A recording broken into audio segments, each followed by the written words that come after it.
Assalamualaikum warahmatullahi wabarakatuh. Bismillah, alhamdulillah, wa syukru lillah.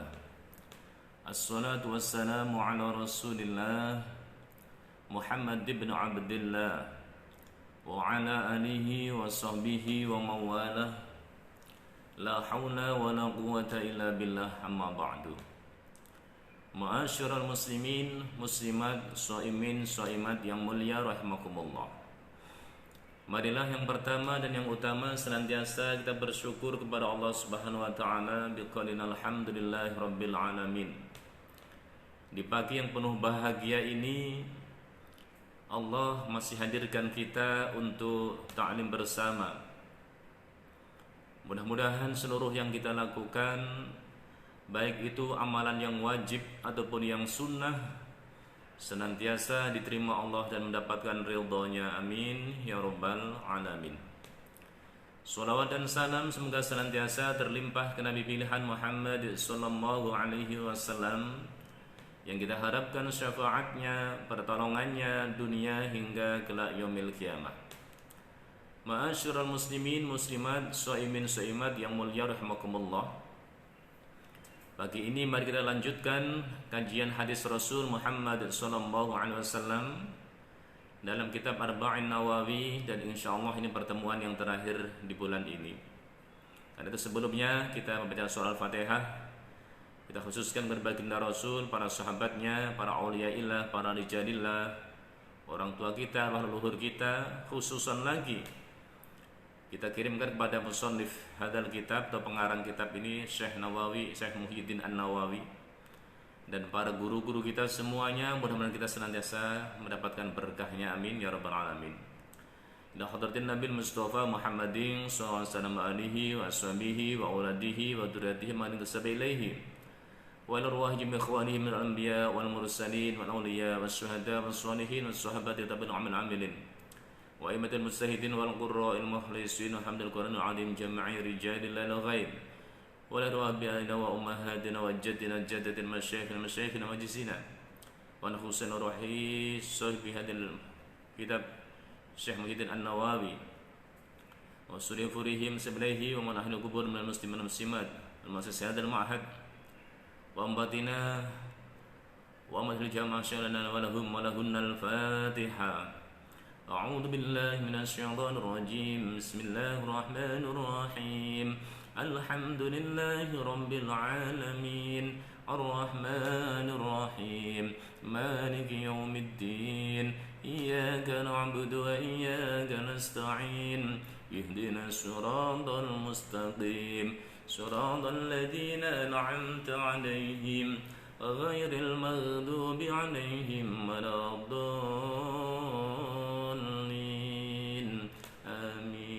Terima kasih. Kaum muslimin dan muslimat yang mulia Allah, kita lanjutkan perbincangan ini, hadis yang ke-39 atau al-hadis at-tasi' was-salasun. Bismillahirrahmanirrahim. Saya bacakan an Ibnu Abbas radhiyallahu anhuma anna Rasulullah sallallahu alaihi wasallam qala innallaha tajawaza li an ummatil khata' wan nisyan wa mastughru alaihi. Hadisun hasanun rawahu Ibnu Majah wal Baihaqi wa ghairuhuma. Hadis yang ke-39, redaksinya, perawinya adalah Ibnu Majah dan Imam Baihaqi dan yang lainnya, bahwa Rasul pernah bersabda, innallaha tajawaza li an ummatil khata' wan nisyan mastughru alaihi. Innallaha tajawaza li, kata Nabi, sesungguhnya Allah memaafkan, mengampuni karenaku dari umatku al-khata', satu khata', kesalahan yang tidak disengaja. Wan nisyan, yang kedua adalah lupa. Bukan pura-pura lupa, betul-betul memang lupa. Lupa itu tidak ingat. Wa mastukrihu alaih, yang ketiga adalah pekerjaan yang sifatnya dipaksa orang lain. Kata Nabi, Allah itu memberikan maaf kepada umatku li karenaku, atau berkah aku, sebab aku pada tiga hal. Yang pertama al-khata', kesalahan yang tidak disengaja. Kesalahan melakukan dosa karena tidak disengaja membuat Allah akan memaafkannya. Yang kedua, an-nisyan, lupa, tidak ingat betul. Satu contoh, di siang Ramadan lupa kalau dia sedang puasa, dia makan atau minum. Ini puasa lanjutin saja sampai maghrib, jangan dibatalin. Karena pas makan dan minum tadi dalam kondisi lupa kalau dia sedang puasa, dimaafkan oleh Allah. Lupa dengan waktunya sholat, bukan sengaja lupa, akhirnya meninggalkan sholat di waktu itu, sholat ada ditinggalkan. Ketika ingat, dia segera menggantinya. Pas dia lupa tadi, dia tidak kena dosa, Allah memaafkannya. Wa mastukrihu alaih, dan hal-hal yang sifatnya dipaksa itu bisa mendatangkan maaf dari Allah. Walaupun ada kriteria, ada persyaratan yang khusus dalam kitab-kitab fikih, syaratnya ikrah itu bagaimana, di sana diungkap tuntas. Di antaranya syaratnya dipaksa dimaafkan Allah itu kalau memang yang memaksa memang punya kapasitas kemampuan. Kalau kamu ngerjain sholat, saya bunuh loh. Memang dia bisa membunuh betul. Dan kalau dia dikerjakan, memang kita akan dibunuh. Ini saat itu kita bisa meninggalkan sholat. Jadi ada syarat yang harus dipenuhi. Yang memaksa memang punya kapasitas kemampuan. Kalau yang memaksa nggak punya kemampuan, nggak bisa mewujudkan kira-kira kemampuannya itu, ini nggak dimaafkan. Dan syaratnya lagi tidak ada pilihan yang lain. Awas kamu akan saya jatuhin dari gunung, dari bukit. Ini memang satu-satunya alternatif itu. Itu bisa. Artinya ada persyaratan yang khusus bagaimana ikrah itu bisa memperbolehkan atau bisa mendatangkan maaf dari Allah Ta'ala. Yang jelas secara umum, khata' atau kesalahan yang tidak disengaja, lupa, dan pekerjaan yang dipaksa orang lain, itu membuat Allah memaafkannya.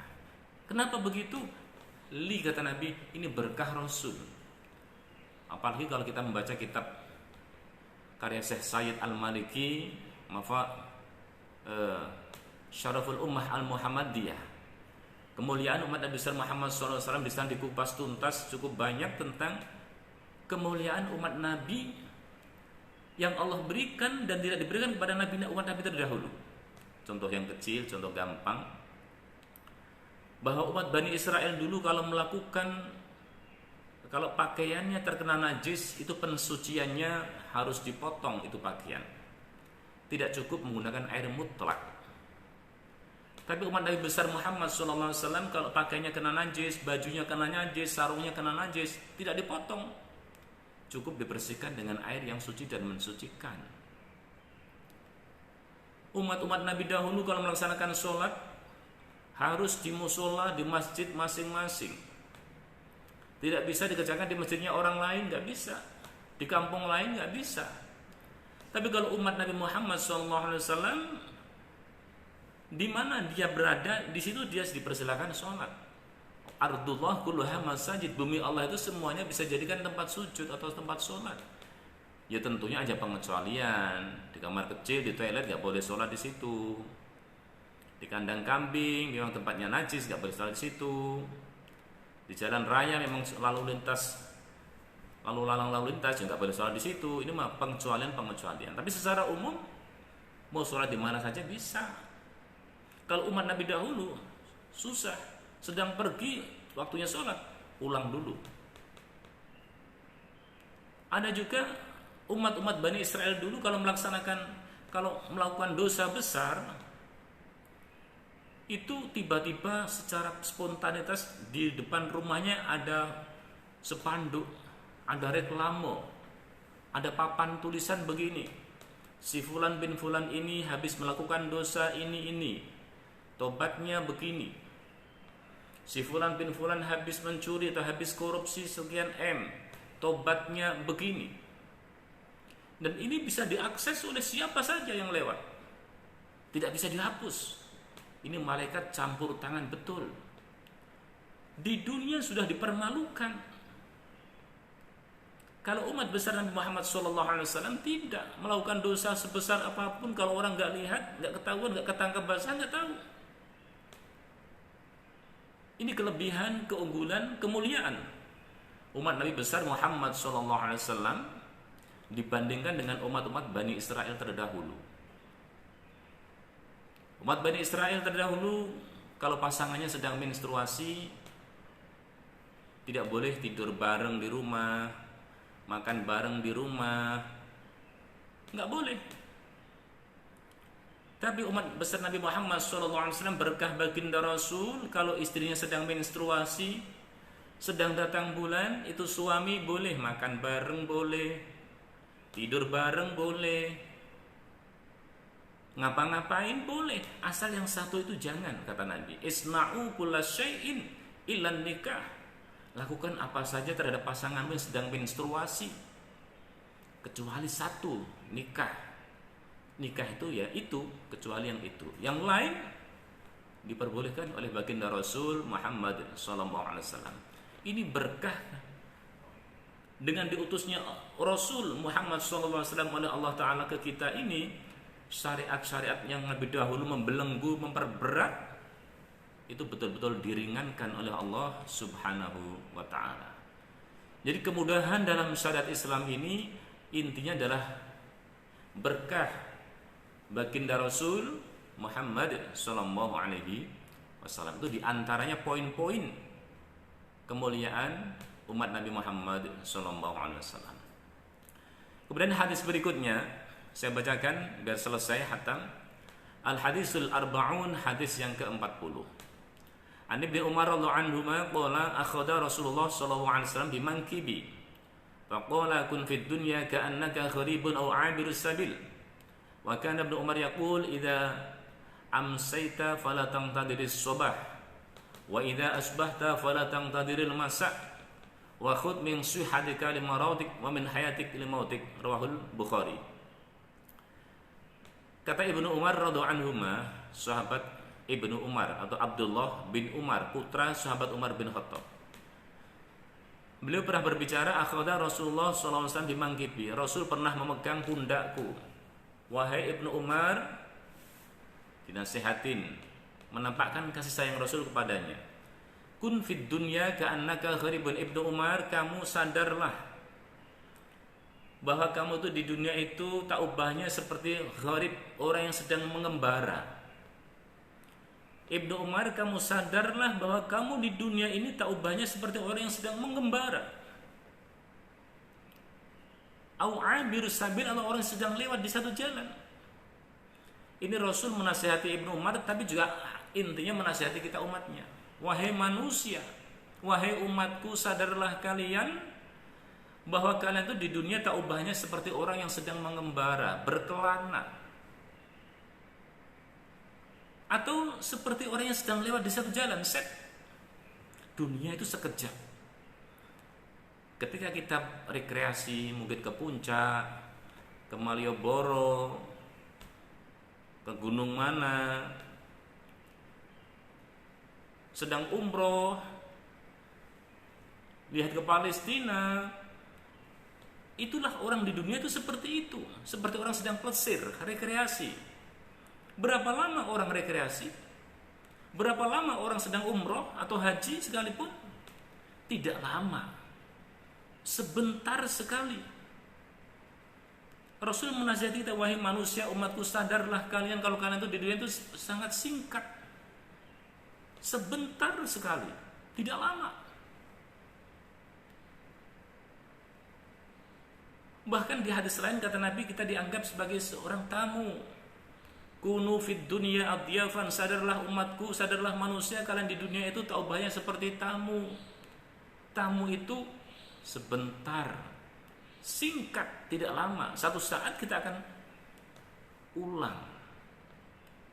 Ini kita diperintahkan Rasul agar sadar diri di dunia tidak akan pernah lama. Apalagi kalau orang umurnya sudah di atas 40 tahun. Dan umat Rasul itu kan tidak panjang-panjang seperti umat Nabi dahulu, bisa ratusan tahun. Umat baginda Rasul yang ratusan tahun jarang sekali. Kalau nyentuh Rasul 63. Ini artinya gunakan aji mumpungisme, mumpung sehat, mumpung mampu. Ayo optimalisasi ibadah. Karena di dunia teramat singkat sekali. Ketika Rasul menasihati Ibnu Umar demikian, wa kana Ibnu Umar radhiyallahu anhu yaqul, kemudian Ibnu Umar ikut berbicara, idza amsayta fala tangtadiris subah. Kalau kamu sedang dalam kondisi di waktu sore, jangan menanti datangnya waktu pagi.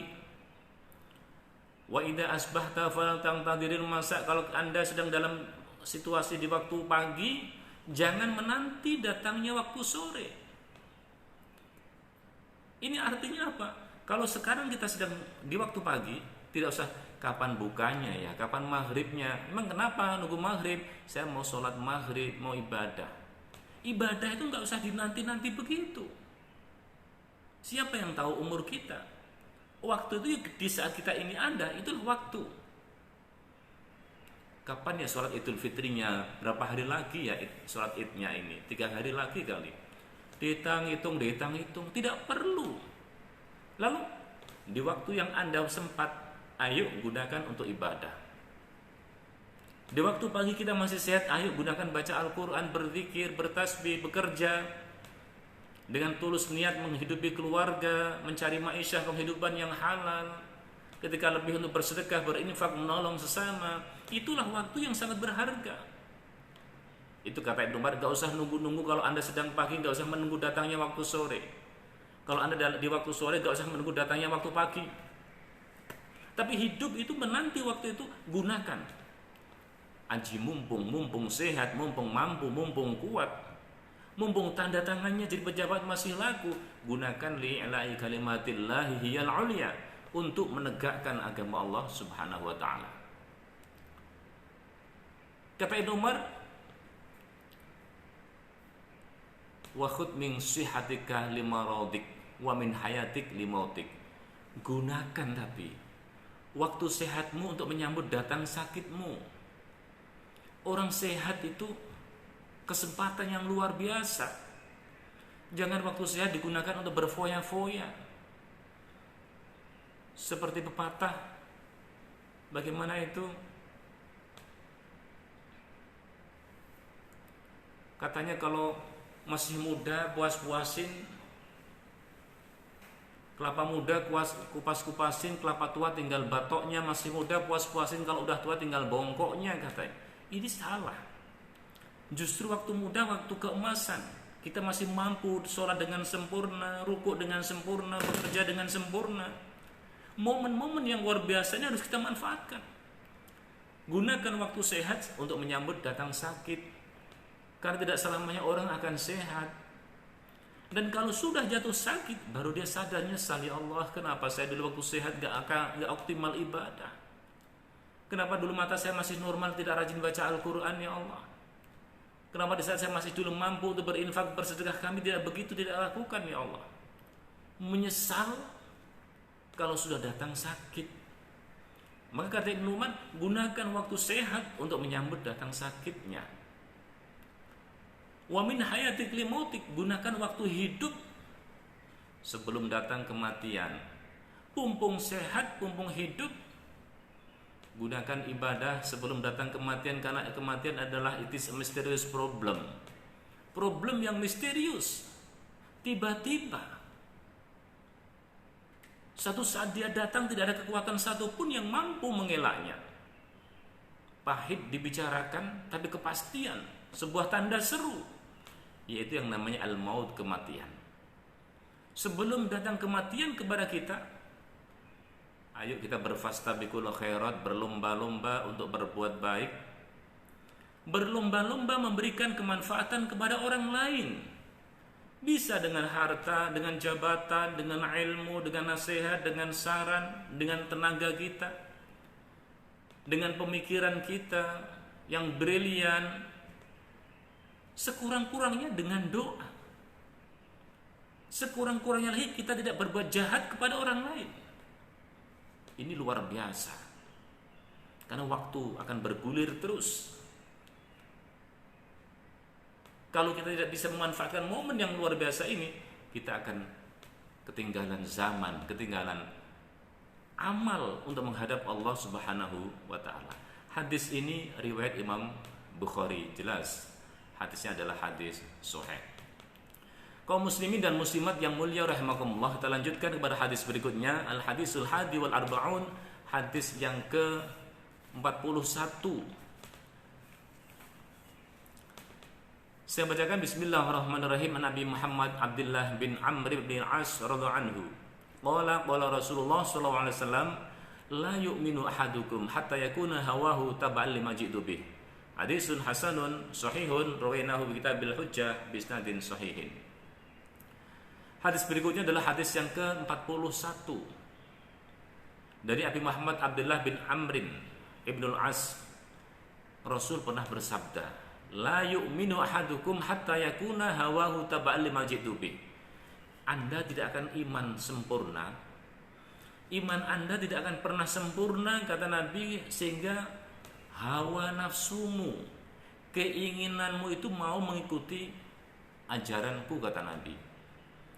Kita sebagai umat Islam yang beriman, iman kita tidak akan pernah sempurna kalau kita tidak mau mengikuti jejak Rasul Muhammad SAW. Iman kita akan sempurna kalau kita mau nurut, patuh kepada baginda Rasul. Submission and obedient to God, tunduk patuh kepada Allah, Allah ya Rasul. Karena Allah adalah yang menyampaikan ajaran kepada Rasul, dan Rasul penyambung lidah, disampaikan kepada kita. Iman kita tidak akan pernah sempurna kecuali kita mau nurut baginda Rasul. Hawa nafsu kita ini, keinginan kita ini harus ngikutin ajaran baginda Rasul, Al-Quranul Karim, dan hadis-hadis beliau tentunya. Itu iman kita sempurna. Kalau kita belum mengikuti ajaran mereka, ajaran baginda Rasul, iman kita masih belum sempurna. Iman yang sempurna, dia tunduk, patuh kepada ajaran Allah yang dibawa oleh baginda Rasul berupa syariat Islam. Disuruh sholat, disuruh puasa Ramadan, puasa, disuruh ngeluarin zakat, disuruh sholat Idul Fitri, Adha, dijalankan semuanya. Disuruh menyambung tali silaturahmi, dijalankan dengan baik. Disuruh saling asih asuh, menjaga kerukunan bersama, dikerjakan dengan baik. Ini nurut, tunduk, patuh dengan aturan yang diajarkan oleh Allah kepada baginda Rasul kepada kita. Ini baru iman kita bisa dibilang iman yang sempurna. Kaum muslimin dan muslimat yang mulia rahimakumullah, yang terakhir hadis yang ke-42 saya bacakan, bismillahirrahmanirrahim. An Anas radhiyallahu anhu qala sami'tu Rasulullah sallallahu alaihi wasallam yaqul qala Allah taala. Ini hadis qudsi. Redaksinya Allah yang bikin, tapi di Al-Quranul Karim tidak ada namanya hadis qudsi. Jadi bukan teks Al-Quran, tapi firman Allah langsung disampaikan ke Nabi, dan di Al-Quran tidak ada redaksinya. Namanya hadis qudsi, hadis yang suci. Allah berfirman, ya ibna Adam innaka ma da'utani wa rajawtani ghafartu laka ala ma kana minka wa la ubali. Ya ibnu Adam law balaghat dunubuka anana as-sama' thumma astaghfartani ghafartu laka. Ya ibnu Adam innaka law ataitani bi qurabil ardi khatoya thumma laqaitani la tusyriku bi syai'an atatuka bi qurabiha maghfiratan. Rawahu Tirmidzi wa qala hadisun hasanun sahihun. Hadis yang terakhir dari kitab Arba'in Nawawi, riwayat Imam Tirmidzi dari Anas bin Malik. Kita tahu semuanya Anas bin Malik itu khaddam Rasul. Jadi Rasulullah 13 tahun dakwah di Mekah, menanamkan tauhid, membina iman, meluruskan akidah umat. Tantangan begitu berat datang silih berganti, cobaan datang melintang. Dapat perintah agar hijrah ke Madinah. Rasul pindah ke Madinah bersama para sahabat. Nah, di situ ada seorang ibu namanya Ummi Sulaim, punya putra namanya Anas bin Malik. Anas bin Malik ini oleh sang ibu dititipkan ke Rasul, ya Rasul, tolong anak saya ini biar ikut Rasul khidmah, mengabdi kepada Rasulullah selama 10 tahun, karena Rasulullah di Madinah 10 tahun langsung wafat. Anas bin Malik mengabdi dengan Rasul, tahu betul kehidupan Rasulullah mengatur keluarganya, tahu betul akhlak Rasul. Kata Anas bin Malik, saya ikut Rasul selama 10 tahun, tidak pernah saya dibentak Rasul, tidak pernah dikata-katain Rasulullah, tidak pernah kalau saya salah Rasul mengatakan, kenapa ente begini, enggak boleh, atau harusnya begini ente Nas. Rasul tidak pernah menggunakan nada tinggi menasihati Anas bin Malik. Makanya betah lama Anas bin Malik ikut Rasul. Nah, kalau ada pembantu rumah tangga sebulan ganti, sebulan ganti, sebulan ganti, ada apa itu? Mungkin diperlakukan tidak sama dengan seperti keluarga. Kalau ada pembantu rumah tangga sampai bertahun-tahun, sampai dihajikan, diumrohkan, umpama ini luar biasa. Oh, itu pertanda majikannya majikan yang baik, nyontoh kepada Rasul Muhammad sallallahu alaihi wasallam. Kaum muslimin dan muslimat yang mulia rahimakumullah, Anas bin Malik pernah berbicara mengatakan sami'tu Rasulullah yaqul, aku pernah mendengar Rasul bersabda. Kata Nabi, Allah berfirman, ya ibnu Adam, wahai anak Adam. Anak Adam itu kita semuanya. Kita semua itu anak cucu Nabi Adam. Jadi kita nggak boleh membanggakan nasab kita, keturunan kita. Kita keturunan dari yang sama. Kita adalah keturunan Nabi Adam alaihissalam dan ibunda Hawa. Mau orang mana, dari mana, suku mana, negara mana, semuanya dari yang sama, dari Adam dan ibunda Hawa alaihissalam. Makanya kita dipanggil anak Adam.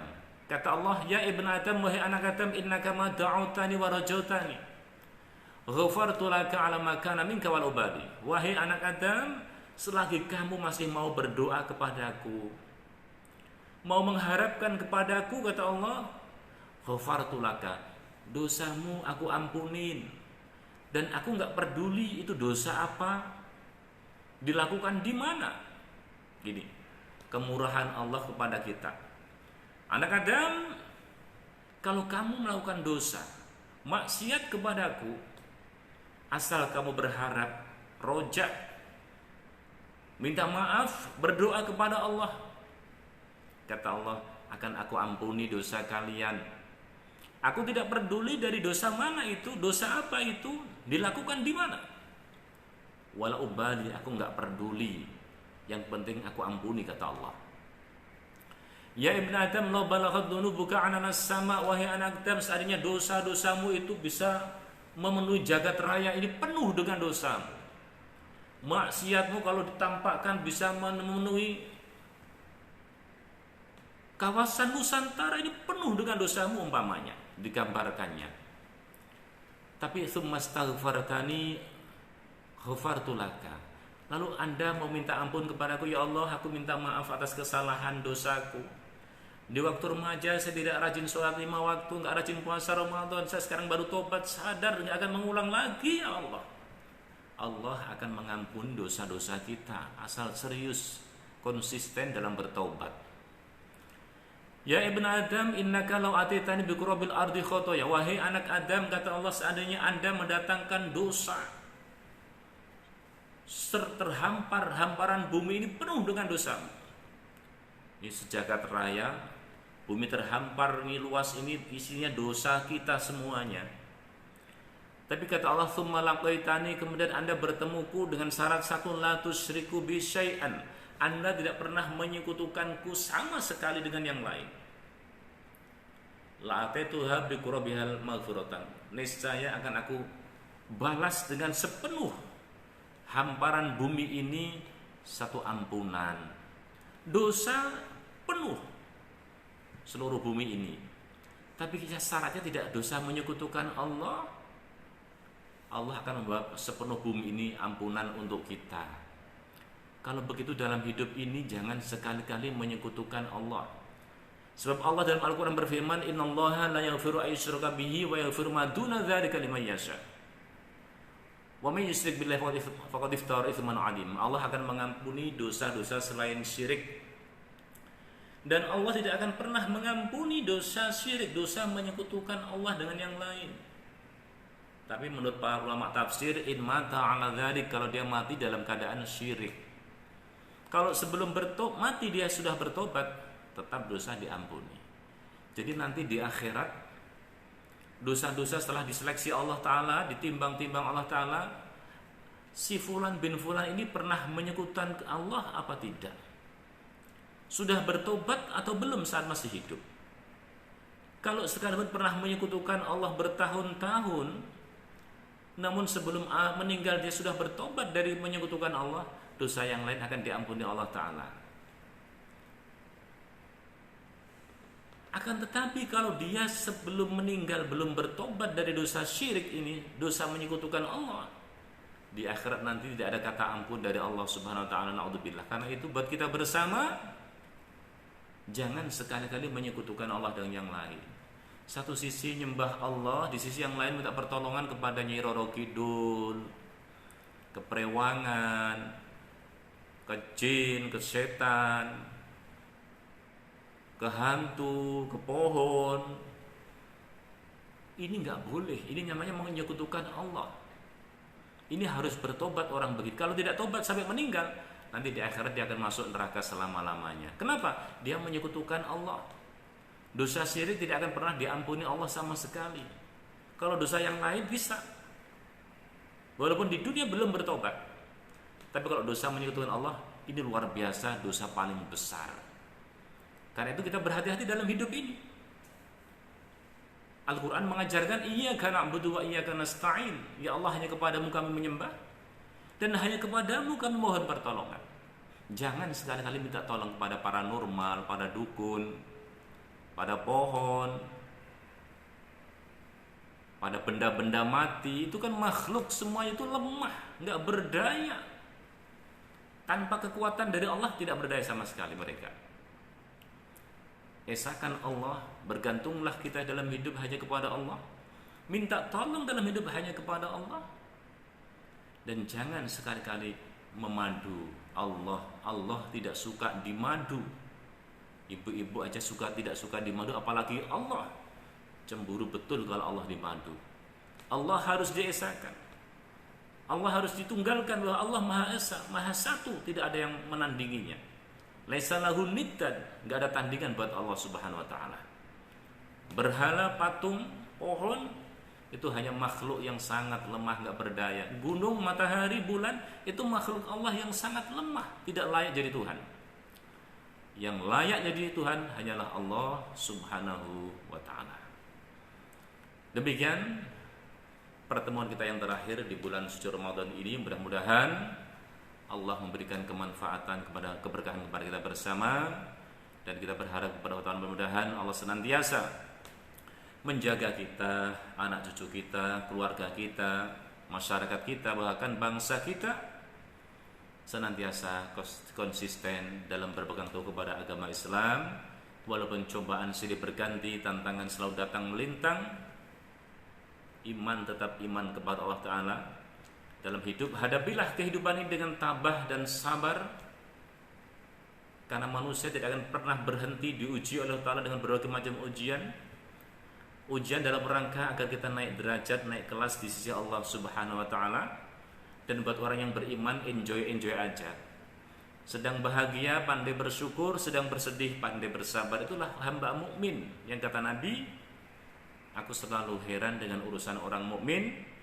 Kalau diuji dengan kebaikan, dia bersyukur. Diuji dengan keburukan, dia pandai bersabar. Dan itu tidak ada kecuali ada pada diri orang-orang yang beriman kepada Allah Ta'ala. Karena itu mari kita tutup pertemuan pagi ini dengan doa bersama. Mudah-mudahan Allah memberkahi kita semuanya. Bismillahirrahmanirrahim. Alhamdulillahirabbil alamin, hamdas syakirin, hamdan na'imin, hamdu yafi ni'amahu kafi masidah. Ya Rabbana lakal hamdu kama yanbaghi li jalsil karim ma'adimi sultanik. Allahumma shalli wa sallim ala sayyidina Muhammadin sallallahu tunjina biha min jami'il ahwali wal afat, wa taqdi lana biha jami'al hajat, wa tudahhiruna biha min jami'is sayyi'at, wa tarfa'una biha 'indaka 'ala ad-darajat, wa ballaghuna biha as-sul khayat min jami'il khairat wal hada ba'da al-mamat. Allahumma ighfir lana dhunubana wa lidina warhamhuma kama rabbayana shighara, wa li jami'il muslimin wal muslimat wal mu'minina wal mu'minat al-ahya'i minhum wal amwat. Allahumma a'inna ala dzikrika wa syukrika wa husni ibadatik. Allahumma ij'alna wa auladana wa dzurriyyatana wa ahlana min ahlil ilmi wa ahlil khair wa la taj'alna wa iyyahum min ahlid dhair wasyarri innaka ala kulli syai'in qadir. Allahumma faqihna fi 'ulumiddin wa 'allimna at-ta'wil. Yassir lana ya Allah wal umri wa afiyah min al-hammi wal bar'ani.